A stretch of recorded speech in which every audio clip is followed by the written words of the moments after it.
ورحمۃ اللہ وبرکاتہ۔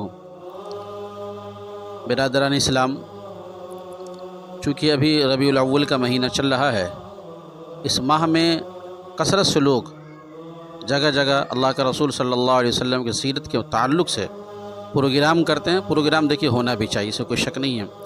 سب سے پہلی چیز ہمیں اللہ کا رسول صلی اللہ علیہ وسلم کے بعثت کے مقصد کو سمجھنا چاہیے۔ مقصد کیا اللہ کا رسول دنیا میں؟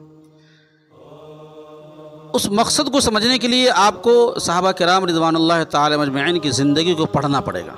صحابہ کرام کا یہ حال تھا کہ نہ جلوس، نہ جلسہ، نہ چراغا، نہ جھنڈی، نہ سجاوٹ، لیکن ایک چیز تھی، وہ یہ کہ سرکار دو عالم صلی اللہ علیہ وسلم کی سیرت طیبہ زندگی میں ان کی رچی ہوئی تھی، بسی ہوئی تھی۔ ان کا ہر دن سیرت طیبہ کا دن ہوتا تھا۔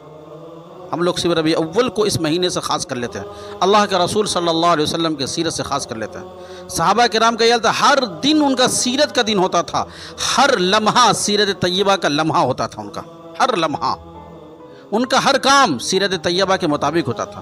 کوئی ایسا کام نہ تھا جو سرکار دو عالم صلی اللہ علیہ وسلم کے سیرت سے ہٹ کے ہو، خالی، چونکہ وہ جانتے تھے کہ سرکار دو عالم صلی اللہ علیہ وسلم دنیا میں تشریف اس لیے نہیں لائے ہیں کہ لوگ اپنی تعریف کروانے کے لیے، کہ لوگ میری تعریف کرے، میرے شان میں قصیدے پڑھے، میری واہوائی کرے۔ اگر نعوذ باللہ من ذالک اگر ایسا مقصد ہوتا تو جس وقت حضور صلی اللہ علیہ وسلم کو مکہ کے لوگوں نے پیشکش کی تھی کہ اے محمد، ہمارے دین کو برا بھلا کہنا چھوڑ دیجئے، اس کے لیے میں آپ کو انعام دوں گا۔ اگر آپ چاہتے کہ مکے کی سب سے خوبصورت لڑکی سے شادی کرنا تو میں مکے کی سب سے خوبصورت لڑکی سے شادی کر دوں گا۔ اگر آپ حکمرانی کرنا چاہتے ہیں تو ہم سب آپ کو اپنا امیر بنانے کے لیے تیار ہے۔ اگر مال و دولت مقصود ہے تو ہم آپ کے قدموں میں مال و دولت کا لا کر ڈھیر لگا دیں گے، لیکن اے محمد صلی اللہ علیہ وسلم، ہمارے باپ دادا کے دین کو برا بھلا نہ کہیے۔